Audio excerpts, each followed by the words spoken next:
Hey everyone, I got a really good chance to talk to Mr. Rohit Saran, Editor-in-Chief of Times of India Digital, who happens to be promoting data journalism and use of big data and AI and machine learning in India. And since Times of India is a 180 years old organization which has been distributing news to every common man, uh, it is very important that the news is correct and actually uh, it must have citations. And I believe, after reading so much about data science, I believe that data science is the only tool that could prove a story. I know we have a lot many things. We have been following some orthodox method as well about how things are put in media, but data driven stories are the new face of journalism, and we all know that the 21st century is a digital book, and we got to utilize it because you see there is a bunch of data out there. And what I always say and what I always believe is every story ever told is not sold. And I think every story could be broken down into many pieces, and that many pieces can be a story in itself. With this thrust, I talked to Mr. Rohit Saran, and it's been a really nice experience talking to him. And I hope you guys like the interview.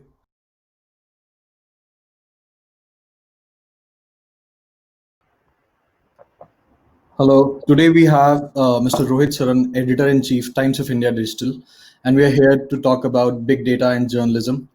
So, firstly, tell us what you do as a journalist. Yes, thanks, Abhijit, and happy to be here. Um, in Times of India, which, by the way, is India's largest English publication by a huge margin. So we have, it's a 183-year-old newspaper, one of the oldest newspapers. And we have close to 66 editions from different parts of India. So one of our big challenges in the digital newsroom is to we generate close to 3,000 stories a day from different centers. Our big challenges is that how well is this repository of story showcased and produced on digital. Point number one. Point number two is that is how what kind of digital enhancements we are doing to a small group of stories out of these, let's say, 2,500 to 3,000 stories. And third, and the final thing is that how much of digital original we are doing, so to say. How much journalism are we doing in the digital newsroom? That has nothing to do with our 35 news bureaus across India. And of late, there's a lot of focus on enhancing digital originals, which could be straight away reporting, videos, podcast, and what you talked about is deep data analysis and infographic led and interactive stories. So, how do you think, talking about stories, like you have a set of stories each day, 3,000 stories, but what could be the exact proportion about how Times of India is using data science to actually get those stories? Because you need to back your stories up, and Yes. data could be one thing that actually proves citation to your story. So, what percentage does data-driven stories hold? Yes. Well, offhand, Abhijit, I would think that um, there. Okay, so I would say at least 60 to 70% of Times of India stories have some data component. And let me quickly explain so that it may look a very high proportion for a general newspaper which covers everything. I mean, Times of India does everything from politics to sports to business to civic issues to whatever you name it, because we are just we have, there's no speciality. Times of India is a general newspaper. Um, what I meant by is that if there is a story on agriculture, if there is a story on new political sort of coalitions that are emerging, if there is a story on cricket, the sports that is going. By the way, today there was a big match between India and Australia. So there is always about 60 to 70% of these stories have some amount of data incorporated into the argument. So it could be a small table, it could be a trend line chart, it could be. Uh, the old culture of these newsrooms, Times of India being, was that you always had data, but data was not put out as the central piece of your journalism. It was a supplementary piece, if I can put it that way. Not in every case, but in majority of cases, let me put it. There were some stories in where data was the central piece. But invariably in Indian journalism, that was thought to be business journalism or economy stories or corporate. A political story, even if there is data, it was used as a supplementary argument rather than not the core of the argument. Uh, so if you take care of both core and supplementary uses of data, it would be as high as 60 to 70% of the stories having. Now, what we're trying to do is that we are trying to see how we can bring more and more data into central part of storytelling, not forcing it if the argument does not require, the story format does not require, but still, there are many cases. It's a function of higher numeracy in the newsroom because generally journalists all over the world and especially in India are a little scared of data and maths. They can be excellent writers but very bad with data. Yeah, So, comes fear of yes, math with like say a statistical approach is always turns out to be bending for some people, right? absolutely, absolutely, and that's a very big challenge in Indian journalism. People, I mean, at two levels. One is the maths, as you very rightly said. Second is even basic numeracy is low. Uh, you know, so you, so they can't discover patterns in data. They will give data in the stories in a very raw form, Yeah, which is not that it serves zero purpose, but it could have been 10 times better for storytelling than it was used as. So we're trying to see how we can enhance the supplementary uses of data into a much better data. So some of it is a function of understanding, some of it is a function of a kind of tools. Like yeah, most of data that was used in terms of newsrooms was actually simple tables sent over email to a graphic guy who will open an Adobe Illustrator or Adobe Photoshop and make small. yeah, So now we are going into more digitally native data graphic tools like Data Wrapper and Tableau and all that, which yeah, anyway demands more sophisticated handling of data. yeah, Uh, exactly. yes. So, but I think there's lots and lots to be done in terms of enhancing the use of data for better storytelling in Times of India. We are not even halfway there. Yeah, exactly. Because probably sometimes you get the data where you have some false values. Yes. I remember a case where I was working on a data, and there was this column where things they have values, but at certain places it was nil, and nil cannot be a data. So Yeah. at that point, you got to correct it to zero. But like if it's a 10 say 10 content data, it's like you can do it easily. But what if it's 10,000 or say a lakh? So yeah, you need to know about the data tools and how you can easily do it. uh, but that brings me to my second question.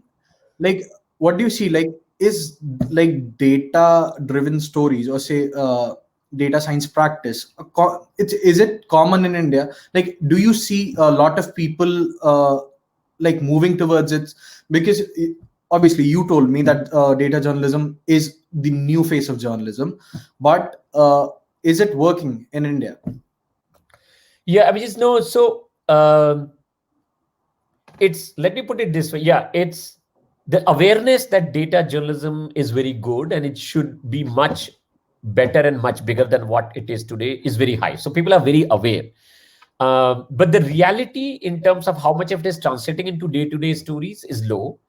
And the reasons are both the kind of talent we have in the newsroom and also the ability to quickly turn raw data into something interesting. I think, I mean, just to give you an example, if a new series of GDP data is coming, if India's central bank is revising interest rates, these are very important stories, or new unemployment data is coming.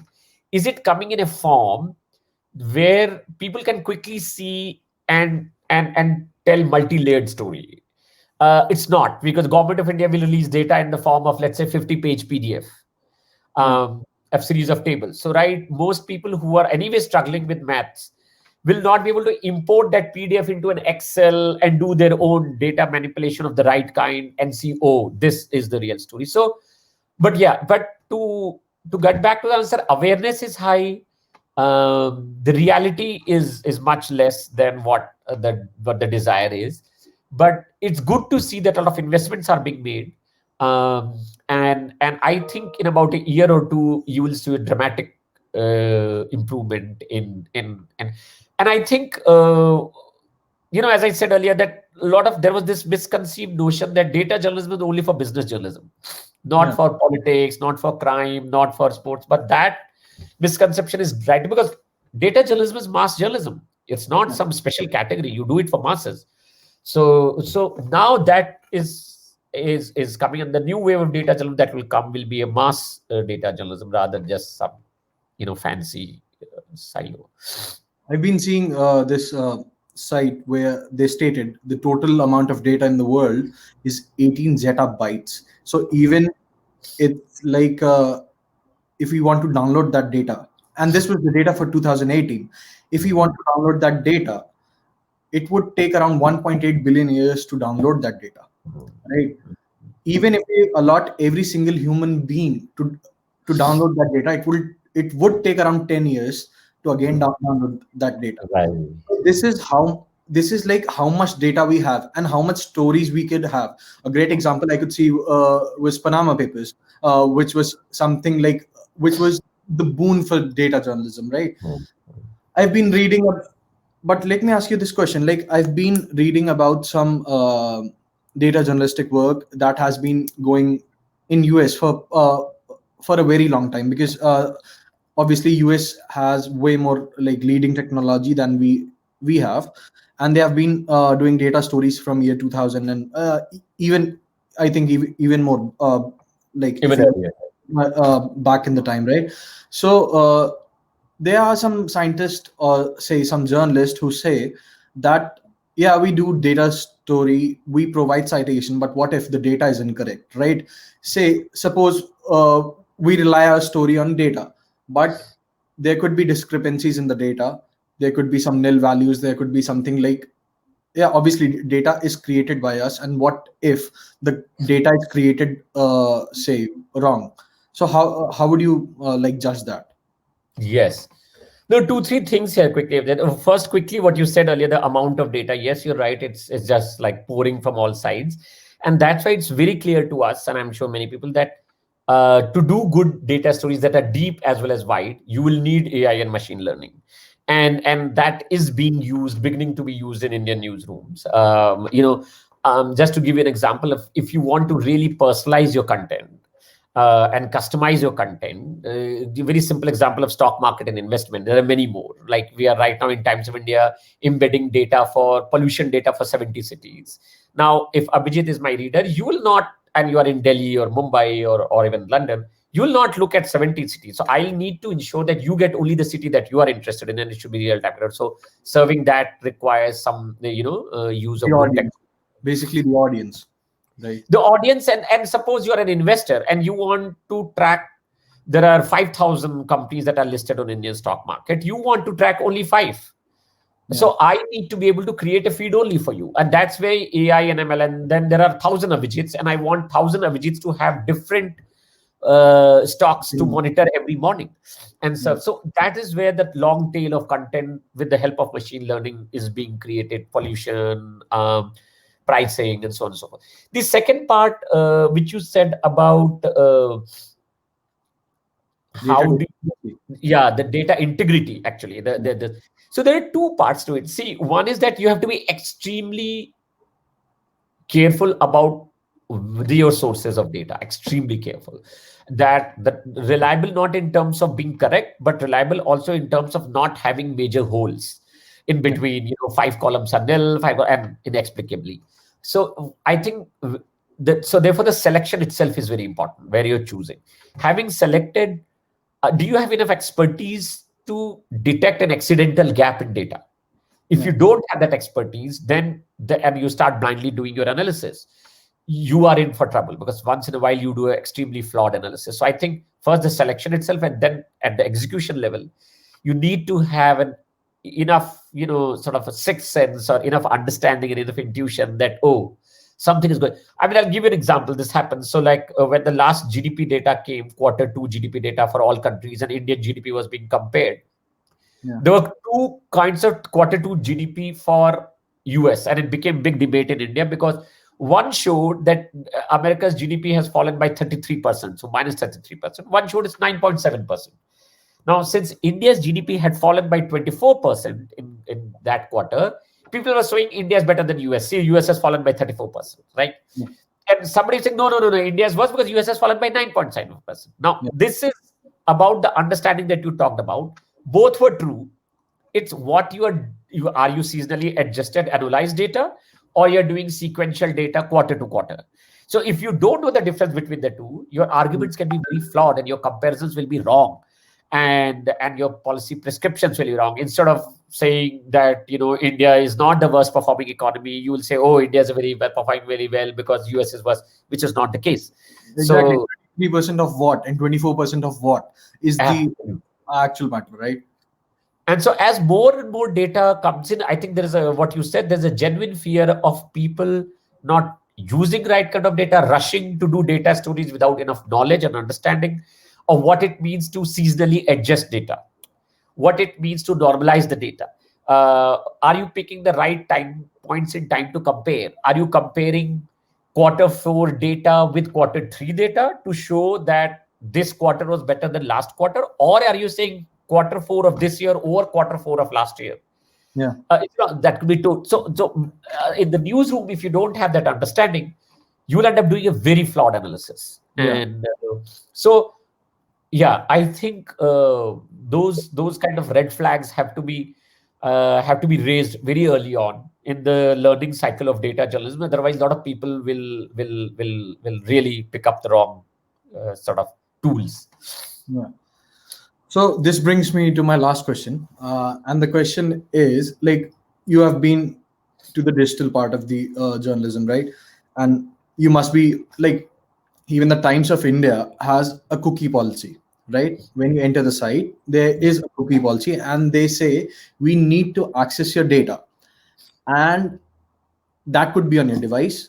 Yes. It depends on you, like if you allow that or not, right? It depends on the user.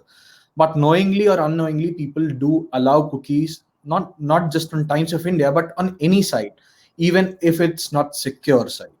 So, Yes. and this allows them to take your data and do, I mean, like, obviously there are some regulation, IT regulation for that, on how you can use that data. But like, this is what is creating big data. So firstly, like, for the people who are viewing this, I would say like big data is something like a huge stack of data, but one needs to understand that there is a huge difference between data and information. Data is a raw haystack of almost everything, but information is something when you process it. Oh, yeah, very And true. I'm much more into it. Like, do you see these data to be like somewhat helpful, like not for like the professional aspect of personal data that is accumulating like a huge say big data source? How is it helping the industry, not only say the things that are on website or something, but how is it helping you in a, say, journalism way? Like, could you create stories on that as well? Yeah, yeah. So, in many ways, and we are still, you're right. Firstly, you have to gather this data from your users in a very responsible way. And I think we have learned many things along the way as an organization that, you can't just collect the data in a way that people are not sure of its protection and safe use. And I think like every organization in the world, we are also learning and adopting new protocols for that. But more directly to your question, it's becoming almost impossible to offer you good journalism without having some amount of data about you. So, for example, two things that we talked about in your previous question, that if I want to personalize pollution for you, if I want to personalize weather for you, if I want to personalize stock pickings for you, I need to know you, right? Otherwise, how will I need to Exactly. know whether Avijit is in Birmingham, is in London, or is in Ireland? Then I can. So otherwise, you don't have to go to a whole of UK. So I'll tell you, oh, you are there, and right now in Birmingham, this is the pollution, this is this thing. So I can't analyze. Second is that the story stream itself. I need to know more about you. So are you interested in politics? Are you interested in economy? Are you this? And a lot of it is learned, and data is collected in a very open manner, and a lot of it is calculated in a not so open manner. And not so open manner, I don't mean wrong manner, in an illegal manner, which means that I'm just simply observing Abhijit's behavior on my app or a website over 1 month, and saying, okay, Abhijit is reading this more, so I'll probably give more. That doesn't mean I don't give you something that is outside your observed behavior area, because otherwise you will go into your own echo chamber and shell, which I'm sure you've heard about. And that's wrong. That's wrong. So you try to. So that is where another data gathering and data intelligence matter. And then of course, um, is this the last thing about about doing more specific, more data driven stories, where depending on Avijit's interest and inclination, I say, okay, you're interested in stocks, so every week I'll send you 10 research reports on 5 stocks. Yeah. Or I will let you download data on certain things because you have shown that interest. So that's another layer of really deep, which is a very narrow funnel. So I think personalization is very important, but it's also very tricky, because if you don't use the right way, not only you are shortchanging your user in terms of their privacy, and also you could totally lose them, because they will realize that you have been stalking them, you have been spamming them, and that will totally boomerang on you. It was really nice talking to you, and Thanks. and I'm glad that I could talk to you about this. I hope we'll see some data stories soon from Times Yes. of India as well. No, Yeah. no, Abhijit, all the best, and I'm very excited about what you're learning, and I look forward to more your work, and see what you're doing with it. Yeah. All the best.